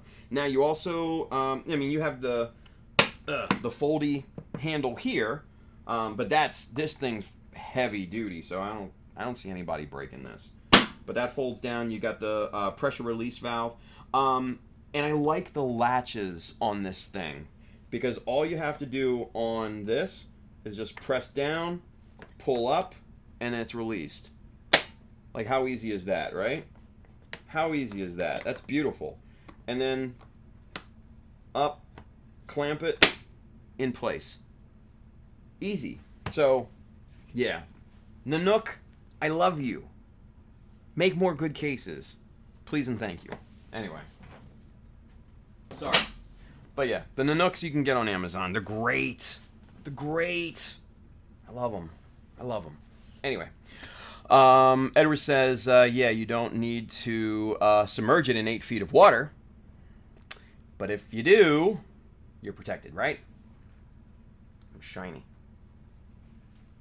There we go. Nightmare 440, what up, dude? He says, Tim, you sexy beast. How the hell are you, brother? I'm doing good, man. I bought a house. I'm doing great, actually. Peter Fulford says, crossing thoughts. Has anybody tried the Harbor Freight cordless rotary tool? Any good? I have not. If it's anything like the mini Dremel, the little tack life and everything, it's probably the same thing. I mean, they're all made in China. They're all branded differently, but they're pretty much the same design. And I'm not meaning that as a slight. I'm just meaning that as a fact. It's not a bad thing, actually. It's actually kind of a good thing because their quality, those little tools are actually pretty damn quality. So I'm not complaining. So yeah, I'd be interested to those are like. Bill says Kaizen is sturdy enough that you can use it for tool trays for your on-the-go hobby box. Yeah, no, absolutely, yeah. Those are heavy duty, foam. So, yeah, they're nice, really nice. Greek Knockos, Mr. Charles, he's over there on Twitch. What's going on, dude? He says 10 units are good at numbing the pain / discomfort in tendons, nerves, etc. It's just a different setting on your specific tens. Oh, okay, I didn't know that. He says you want to look for a buzzing feeling versus a twitching spasm feeling when you're working muscles.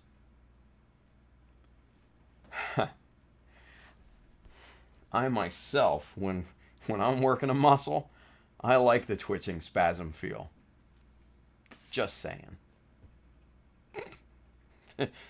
This went to R-rated very, very quickly. Anyway, he says, I've been using a TENS for almost 6 years now. Cool. Very good. Very good. Well, like I said, I'm going to see a specialist. I'll see what they want to do. I'll follow their instructions at this point, and hopefully my elbow's back to normal soon.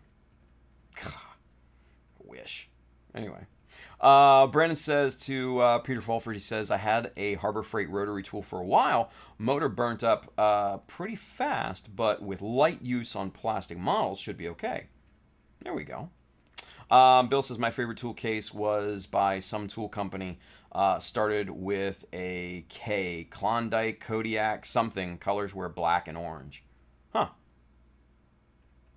For some reason, that sounds familiar. Anyway. Nightmare 440 says, hell yeah, man. Is it what you wanted? I had a baby. Yeah, no, you sent me pictures, you son of a bitch. And which congrats, by the way. Yeah, I mean, was it my first pick? No, we got outbid on the first pick, but it was my second, and it kind of fell in my lap. So I'm actually pretty stoked about it. So very happy. Amber's in her school district of choice. I'm centrally located with all the important things in town. So yeah, good. Michael Dawson says, I've been playing Final Fantasy XIV to help cure my burnout. I've been playing the game since Saturday. Michael, jump on Chotomech.com. I have an article about burnout and see if any of those suggestions help with your burnout, man. Burnout sucks because what is it? The Cutting Mat podcast, the True Gumpla and Bailey and Roman and Mecha Genre, Brandon, they talked about it. They talked about burnout in one of like their first season episodes, and Bailey had a great freaking point, which now that I kind of look back and analyze things, all the times that I had burnout, it wasn't necessarily caused by me not wanting to model. It was caused by outside influences, right? Outside stresses. And when Bailey said that, and shout out to Bailey, by the way. What up, brother? It just, man, it clicked. And it made sense. So like all those outside influences, all the outside stresses outside of this, it really made sense. So, Michael, obviously there's some sort of outside influence. I know you're still recovering though, Mike, aren't you? From your procedure?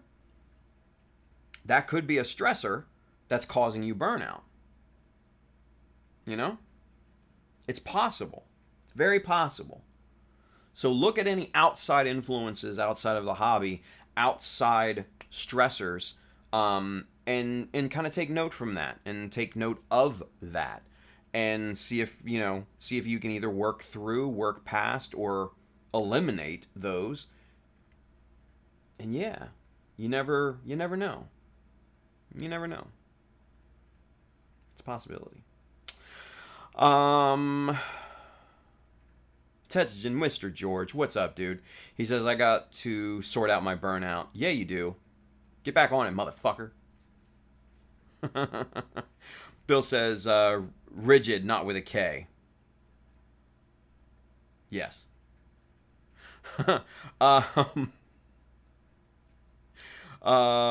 Let's see. Where did we leave off? Did it scroll back up already? Yeah, it did. Nightmare 440 says, awesome sauce. Congratulations, man. Thank you, brother. I appreciate you. Brandon says, been working on snapping my RE100 Yakdoga to get building again. Been a little careless with nub removal and making a lot of work for myself. Ugh. Damn it, Brandon. Have I not taught you anything? Have you not learned? Motherfucker. And actually, you know what? There you go. Done.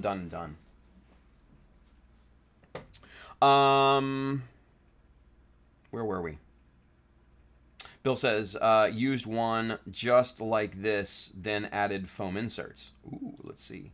Oh, rigid. Yeah. Oh, yeah, the rigid boxes. Yo, I see those at Home Depot, and I just kind of drool over them. I'm like, yo, these are dope. Love these things because they're stackable, and they lock together, and they're just fucking lovely. Yeah, I love those rigid boxes. I love them. Yeah. Nightmare 440 says, I sent you more pics, dude. Oh, did you really? Recently? Oh, yeah. Cool. I will look at them here in a bit. I absolutely will. I have a few people that sent me stuff that I gotta look at, so... Brandon says, wow, Bailey, that's a name I haven't heard or seen in a long time. Yeah, he's just been doing his thing, man. He's been doing his thing. Still on the podcast, still doing good. Yeah. Michael Dawson says, yeah, last week of free time. Oh, yeah. See, that's a stressor. Because you know work's coming back. So that's a stressor. Brandon says, yes, preach. My outside world fucks up my hobby so much when things are tight or stressful or got a lot going on. It drains the joy from my hobby. Yeah, exactly. Yo, Brandon, look at the color of your name, asshole. There we go. Michael says, I think I'm just tired of painting. It could be another one. Wilson says, true about the reason of burnout. It's just that a lot of people can't accept that the reason is outside the hobby. Yeah. I don't know if it's more an acceptance more than a realization thing. Because like when Bailey said that, when I heard that, when I heard him say that on the Cutting Mat podcast, I didn't realize it. I just didn't realize it. But then when he said it, everything clicked, and I'm like, yeah, that makes sense. That makes total sense. And all the times that I've been burned out, it was always a time of high stress outside of the hobby. I just never realized it. So I think I want to believe, Wilson, that it's more of a realization than a true acceptance thing. So, yeah. Let's see. Edward says, yeah, Tim, that's the truth. Yeah, Wilson says, if I'm burnt out, usually it's because I don't have money. That's a stressor, dude. That's a very, very high stressor. Yeah. Let's see. Bill says they are a great design. Oh, the rigid boxes. Yeah, absolutely. Brandon says cash flow can definitely cause burnout. 100%. Brandon says, oh, fuck, yes. Thanks, Tim. Dude, you're welcome, brother. Deserve it. Bill says, LOL. Brandon says, sorry for swearing. I don't swear. Come on, bro. It's not a big deal. We're all adults here, Let's see. Bill says, congratulations to Brandon. Pab says, oh ho, he listened to the Cutting Mat. Sure. This was How many years ago, Pabs? Just because I haven't had a chance to listen to sideways building podcaster yours. Don't get butthurt. I can do it eventually. I'm fucking busy. Shit. I'm buying a house on my own for the first time ever. It's a lot.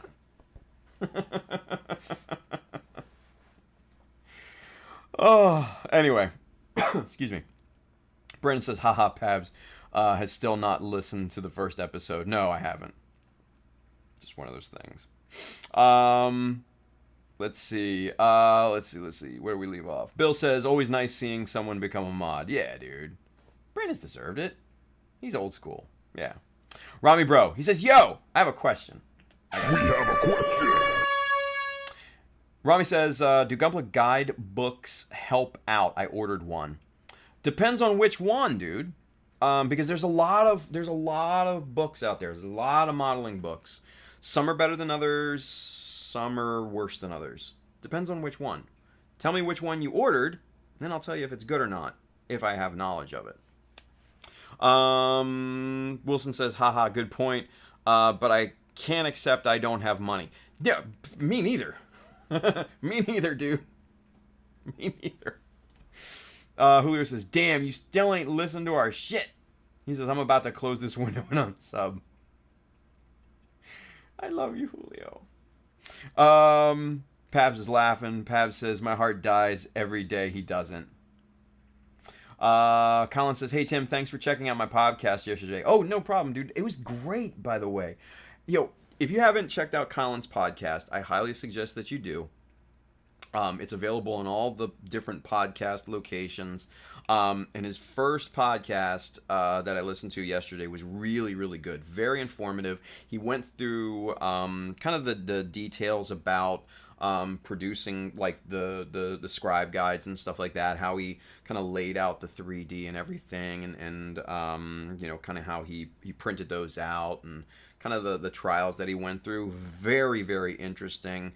It was a little long. It was about a 3-hour podcast. I sat there and listened to the entire thing in one run. But it was really good. It was really good. Whew. It was hard. It was hard keeping a straight face on that one. I'm not gonna lie to you. Julio says, "Damn, Colin threw you on blast." And Pibes is like, "Huh?" Oh shit. Brandon says, Tim, you are breaking Pab's heart. Help the little guy out. Julio says, I'm not hurt. I'm disappointed. Like my dad. I'm not hurt. I'm just disappointed. Yo, I use that line all the time on Amber, and it fucking breaks her. It's so good. If you're a parent and haven't used that line on a kid, it's kryptonite. It's fucking kid kryptonite. I shit you not. It's great. Let's see. Bill says, I don't listen to podcasts. No time. Maybe when things chill at work, after I die. Let's see. Brandon says, ouch, Julio. That's the worst when people say they are not mad, just disappointed. Yeah. Rami Bo says, Nomoken Extra Edition H. Okay. I have a couple of the Nomokens. And, Handbook for Gunpla. There's a few of them. And the Nomoken books are good. It's kind of a mix between a catalog style layout, because they show you products that are available. I mean, you can't order from it, but they show you the products that are available from different companies. And then depending on the version, the edition that you got, Rami, is that, another half of it is like, simple tips and stuff like that for building Gunpla using said products. I really like them. I think they're very good. Yeah, I think you'll be fine. Yeah. I think you're in good shape. I think it's a good one to get. Yeah. Pab says, I'm quite excited for E-Day's book. He says, I'm not sure it'll be helpful, but it'll be a nice coffee table book for sure. Fair. That's fair. What time is it? 11:55 already. Holy fucking shit. We didn't do crap except for talk and strip paint. Oh well. Did you guys really want to see me masking more parts anyway? No. No, you didn't. I'm going to tell you what you want. You didn't. Because I didn't want to do it. I'd rather do it off air and take my time and dick about and either put on an audiobook or put on fucking YouTube or Netflix or some shit like that. Done. Ooh, speaking of YouTube, so I canceled my cable TV today. Yeah. I'm lucky enough to have Fios in my area, right? Verizon Fios. It's very limited in scope because it costs so much money to lay that fiber for Verizon. They just kind of like, yeah, we're done with this. We ain't spending any more money. So if you have it in your area, you're considered very, very lucky. Being in the Baltimore, Washington area, that was a big hub, a big infrastructure place for Verizon, so they built it up a lot around here. So I'm quite lucky to have Verizon Fios in my area. Regardless, yeah, I cut out all TV service today, just one fell swoop. All I got is gigabit connection, $90 a month. Actually, it's $80 a month now, and that's it. And I went and subscribed to YouTube TV, and I freaking love it. It's awesome. You get your live local channels. You get your important cable channels, and then you can get add-ons like HBO and Showtime and Stars and all that. So I'm like, yeah. I just saved myself like $70 a month. Terrible. Fucking terrible. I wish I had done it sooner. Honestly. I wish I had done it sooner. But if you got a nice fast connection, man. Yeah. Solid. It's good shit. It's really good shit. NFL Network's on there. Love that. Love watching the training camp footage and everything. So, yeah. Anyway. It just struck me because I was talking about YouTube and TV and stuff. So, sorry. I digress. Let's see. Wilson says E-Day's book is the shit. Michael Dawson says yes. Julio says, I want you to listen to our fucking podcast. Wilson says it's like opening a treasure box. Ooh. Julio says, built sideways on all platform. Go listen. Julio's getting indignant now. Look at him. It's funny.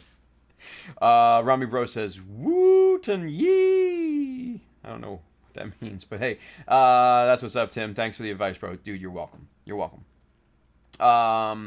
Michael Dawson says, I want to see all the masking. You'll see all the results of the masking. How about that? Yeah. Julio says, please and thank you. Bro, I got a website for free TV. Brandon says, can't recommend Philo enough for streaming TV. 20 or 25 a month. Get most channels you could ever want. If you're looking for a cheap streaming service. He says, been cable free for 5+ years now. Yeah. Like, I never in a million years thought I'd be a cord cutter. You know what I mean? Never thought that. Because I was a product of the cable system. I worked for Comcast for damn near 10 years. And just it, I knew the system and everything, knew all the technical levels and all of it, and it just I never thought in a million years that I'd be a cord cutter. You know what I mean? So, yeah, the YouTube TV thing, it works. It works really well. I'm very happy with it. I'll pay the money. I'll pay the money and I'm good. At least I'm not bootlegging channels like fucking Julio down here. He says, bro, all the channels for free, even premiums. Whose shit are you hooked up to, Julio? and what 480p or 240p fucking streams are you watching? Do you have to turn your head to look at them because they're turned at a 45-degree angle to not catch the copyright? Come on, man. He says it's a website, LMAO. HD, my guy. Hey, it's HD, my guy. Can you watch Jesus and Mero on it? That's all I give a fuck about.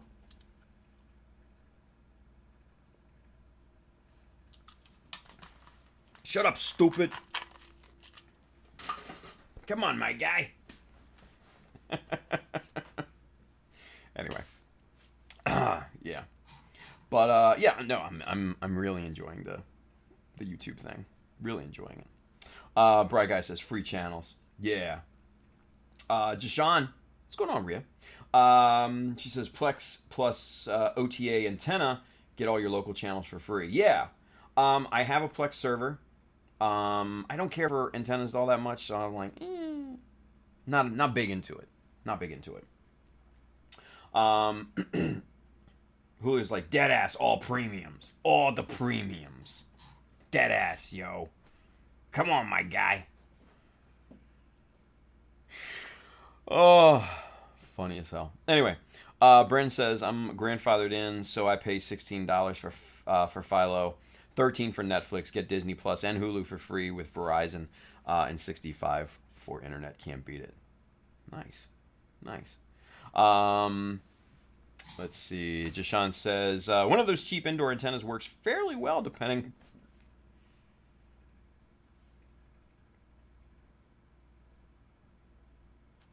Demons. Depending on where you place it. Yeah, no, I've seen those. Those like wide kind of plate, really thin kind of wafer style antennas. I've seen those. I'd rather just hook in. And plus, I gotta have internet for work and anyway, and obviously for doing this, so it just makes sense doing the YouTube thing. The cool part is like you can record shows with it. It's unlimited DVR recordings and all that stuff. So it's pretty good. I like it. I am comfortable with spending the money on a quality product. Just yeah. Julio says, and I got another site for all the new movies. Yo, Green Knight is going VOD for one night. Fucking Julio. Dude, do you not think that I have sites of my own? I have a Plex server, dude. I haven't bought a movie in I don't know how many years. Trust me. I got that side covered. George Jackson, he's got a question for us. We have a question. George wants to know, what type of airbrush do you use to paint your kits? George, now you're asking the right questions. I use this guy right here. Iwata. This is the HP BCS. And as you can see, yes, it is a siphon feed. That's all I use, siphon feed. Now, mind you, I do have an Iwata Neo. It's a gravity feed. I hardly ever use it. This is my workhorse. Siphon feed. So much easier to change the colors and to clean.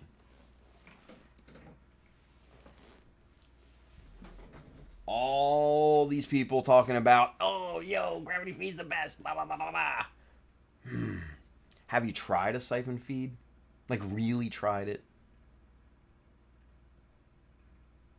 May change your mind. Just saying, it may change your mind. One conversion at a time. Julio says, "Give me your sites. Add them to my bookmarks." Brandon says, Georgie uses an Iwata. If you're looking for an entry level airbrush, check out the Iwata Neo series. Yes, highly recommended. Highly recommended. I actually do have an Iwata Neo. It is packed away right now, unfortunately. It's out in the garage, so can't show it. But, yes, I do have a Neo. I don't know. I bought it on kind of a whim. I wanted to dick around with it and see if the hype was real. For people, bashing siphon feeds and stuff like that. And trust me, the hype is not real. It's just that people don't have any experience with siphon feeds, because all they've ever known and all the recommendations that they've ever gotten are from gravity feed people. It's like an echo chamber, basically. Siphon feed is great. You can swap a color in seconds. You can clean it in like no time. You don't have to worry about, any paint getting into the very bottom of the cup and like, oh, I can't get it out. You don't have to worry about that. That's a non-starter. You can siphon paint directly from the jar. Literally, directly from the jar. You can mix your paints in a jar, pop on a fast cap, pop it in your airbrush, and you're spraying in seconds. It's great. Cleaning is easy. Have another bottle with a fast cap on it with isopropyl alcohol. Pop out your color, pop in the alcohol bottle, spray that for a few seconds. Airbrush is clean. Wipe out the siphon tube with a paper towel. You're off to the races. You're good to go. Good to go. Yeah. So yeah, I think people that hype up gravity feeds all the time are stuck in that gravity feed echo chamber, and they probably haven't really tried legitimately a siphon feed airbrush. Because trust me, when you see the ease of it and what it can do, you may be converted.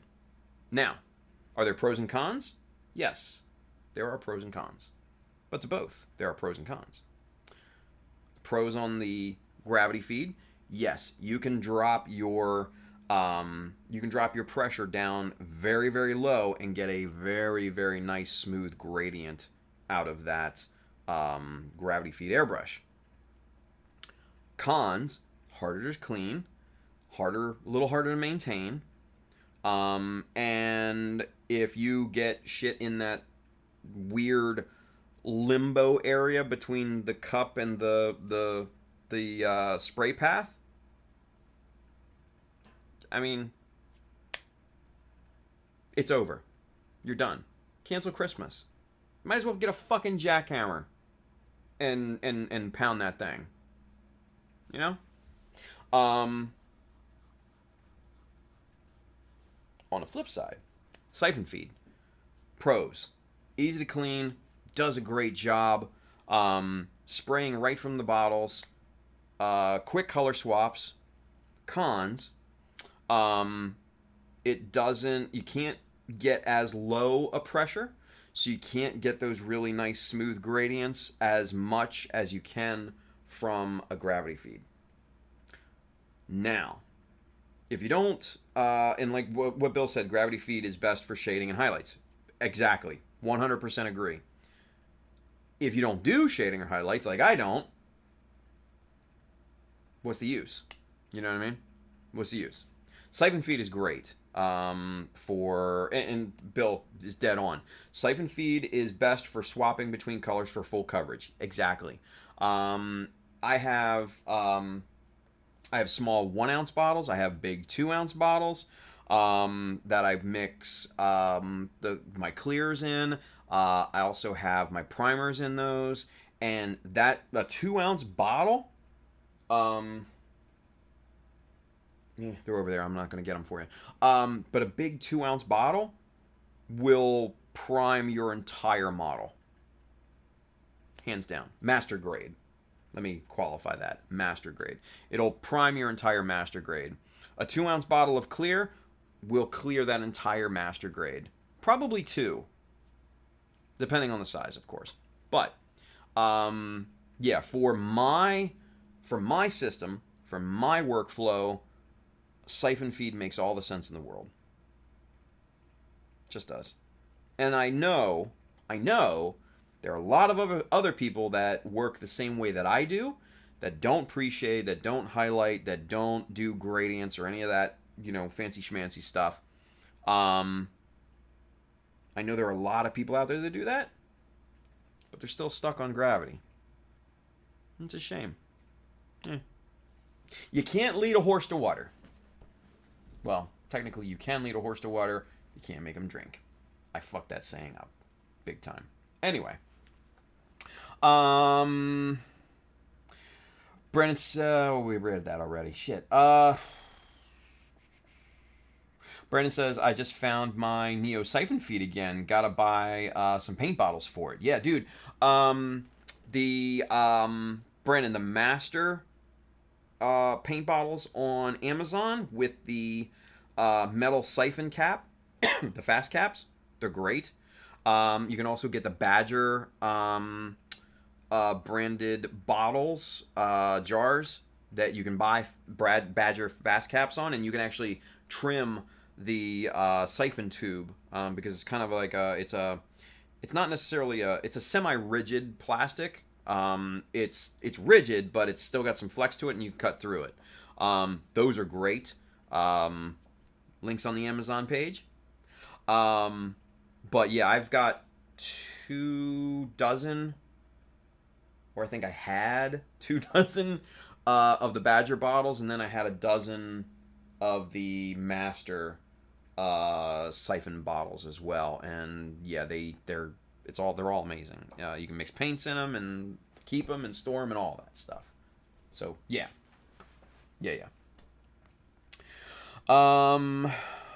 Let's see. Rami Bro says, "Yo, I have a question." We have a question. He says, "How do you join in to be a Patreon?" Do you mean like how to join Patreon, Rami? Dude, the link's in the description, brother. It's right there. Links in the description. Just hit the Patreon site, sign up, choose your level that you want to be a part of, and then you're off to the races. Yeah. It's easy. It's very, very easy, dude. But yeah, link in the description. Thank you. Wilson says, "Yo, you can even buy the jars for siphon feed." Haha. Yeah, exactly. Julio says, "Buy me one then, LMAO." Buy me one, Julio. Shut up. I'm cash strapped. I bought a house. Brandon says, if you have a Hobby Lobby near you, they sell siphoned feed bottles and caps for paint bottles for dirt cheap. Yeah, they have them on Amazon too for dirt cheap. So, I don't know. No, I'm not going to say it. Anyway, Bill says gravity feed is best for shading and highlights. Yep, absolutely, 100%. He also says siphon feed is best for swapping between colors for full coverage. 100%, yes. Brandon says, fully agree, Bill. Use my Neo siphon for t-shirts and artwork since I would use a lot of paint. There you go. Bill says also siphon feed handles top coat so much easier than gravity. Both work, but siphon is easier. And primer too. Trust me. Shit, it's over there. I'm not going to show it to you. Excuse me. Michael Dawson says, I want a master grade Kasi Gundam. Well, don't we all? Pab says, stop calling me out, Monthy.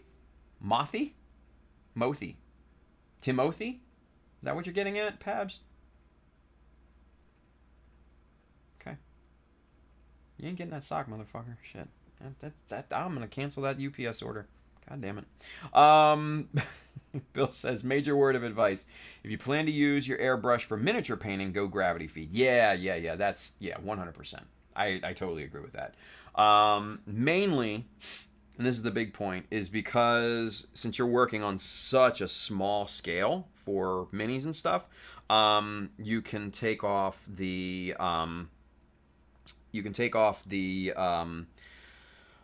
shroud for the nozzle and everything, and you can get in real close. And the lower the psi, the lower the pressure, the finer that line can be. So yes, I totally agree with Bill. If you're doing minis, use a gravity feed. Don't use a siphon feed. But if you're painting models, master grades, with big fucking parts and solid colors, if you're not doing appreciating or any of that shit, siphon feed's the way to go, kids. I'm telling you right now. I'm gonna convert some of you. I will. I'll do it. Charles Dodd says, yes, definitely go gravity feed for miniature painting. You could probably get away with doing large coverage of terrain with a siphon feed, though. 100%. Let's see. Red 13 is over there on YouTube. But don't siphon feed bottles not do well with solvents like lacquer paints? No, they work perfectly fine. In fact, most are usually glass. So no, that's actually absolutely, kind of the opposite. They even make some plastic bottles that are specifically for solvents and stuff too. What are those? The PET bottles, the PET bottle. I don't know what they're fucking called. Anyway, but make sure they're solvent safe. But yeah, there's a ton of options out there for siphon feed bottles. But like I said, most are glass, which are impervious to solvents anyways. So yeah, most of the time you're going to be perfectly fine. Just if you're buying plastic bottles, make sure they're the right kind. Yeah. So, but yeah. Wilson says, so the question is, We have a question. how many airbrush you use? I only use the one, man. It's my fucking Iwata. That's it. I literally have 3 airbrushes. Actually, I take that back. Technically 4. One is non-functional, and it was my first. And I don't want to get rid of it because it's sentimental. It was a Badger Crescendo, like stupid cheap siphon feed, right, from back in the day. But it doesn't work. It's done. And honestly, I wouldn't want it to work anyways because they're crap. Well, at least the Crescendo's crap.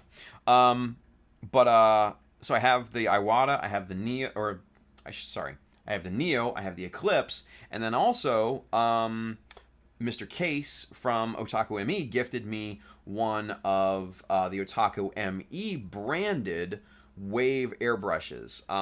And honestly, I don't want to take it. I don't even want to take it out of the package because it was such a nice gesture.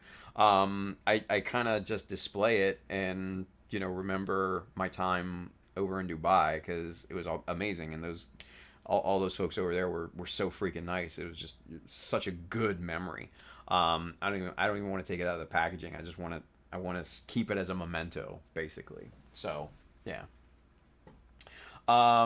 Charles Dodge says to Red 13, siphon bottles should be glass, thus no issue with solvents. Yeah. Red 13 says, but the tube inside could melt. Actually, and Bill says the tube inside is stronger plastic and won't melt. Exactly. Yeah, and Jashan says PET, HDPE, or LDPE bottles. Thank you, Jashan. I appreciate that. So the polyethylene is stronger, more resistant than polystyrene, which is the plastic that our models are made out of, right? But yeah, the siphon tubes are definitely solvent resistant. In the 20 plus years that I've had some of these bottles, they have not degraded one bit. So no, the tube inside siphon feed bottles, perfectly fine. Yep, perfectly fine. Excuse me. Brandon says, I'm torn on Hobby Lobby, but I know some people only have access to it locally as hobby shops keep disappearing. True. Fucking Hobby Lobby. Anyway, Charles Dodge says to Red 13, no, the plastic is designed to handle the type of solvent used in lacquer / solvent-based airbrush paints. Right. Exactly. Julio says, yo, later, fam. Peace out, Julio. Night, buddy.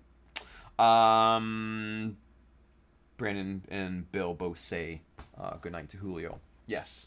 And I think it's about that time. I think Julio gave us a nice jumping off point there, quite frankly. It's 12:20. We went 20 minutes over. It was another talking episode, other than stripping the paint on those 4 pieces. But still, it's another talking episode. Which, mind you,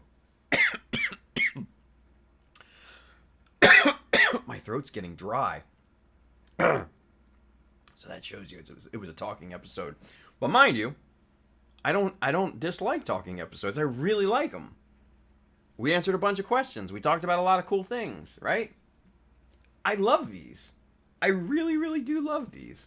So, with that being said, we are going to put a bow on this one tonight. We've got Mechanism on Friday, so come on back for that. Watch the fun and shenanigans. Who knows who's going to be there? Who knows what the topics are going to be? I don't even know week to week. So, it's just a grab bag, and it's fun. And it's fun hanging out with my friends, you know? It's just fun. Anyway, Bill says, building can wait till the new studio is set up. That might be like a month plus, though. That's the thing. Because closing's not until... Closing on this place and the townhouse is actually... We set it to the same day, September the 8th. So it's still like a month away.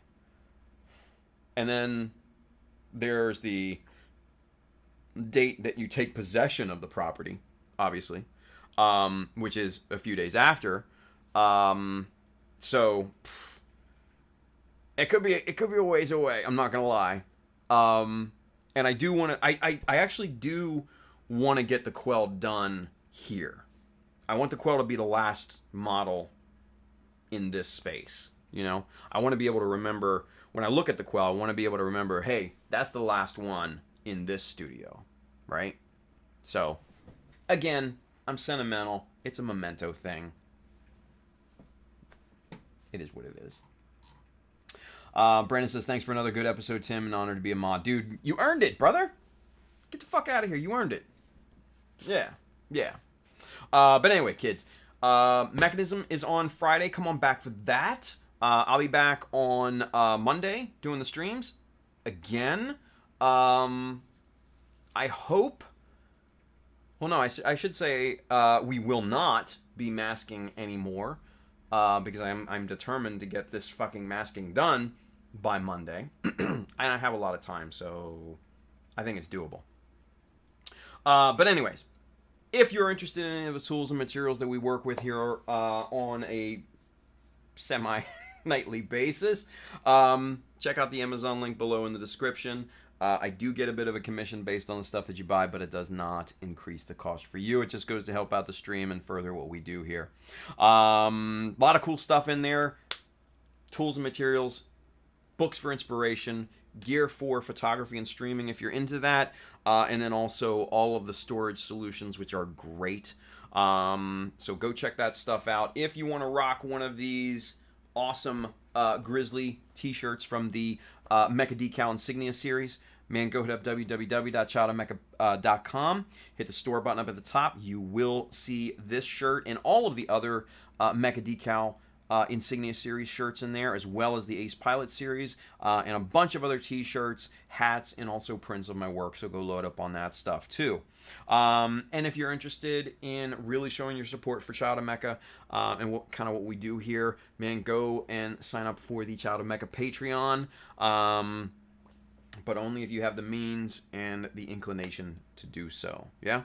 Aside from that, if you're interested in kits, tools, paints, accessories, Mecha Decals, hit up our good friends right down here, USA Gundam Store. Adam and the fine crew down there will definitely have what you need. Now, I don't know. I may listen to the the Built Slantwise podcast sometime in the next couple weeks. What's it called? I forget. It's Pab's podcast. That's what that. They should just call it that. Pab's podcast. Done. It's memorable. It rhymes, and it's easy to find. Pab's podcast. Like that KB dude, that does the. I feel like that. Pab's podcast. Anyway, you guys, have a great Thursday. I'll be back here on Friday with the Mechanism family, and we're gonna be stupid and entertain you guys, or at least try to. And yeah, stay safe out there. Have a wonderful Tuesday, but by all means, build something cool. All right, I'll see you guys on Friday. Take care, everybody. Bye.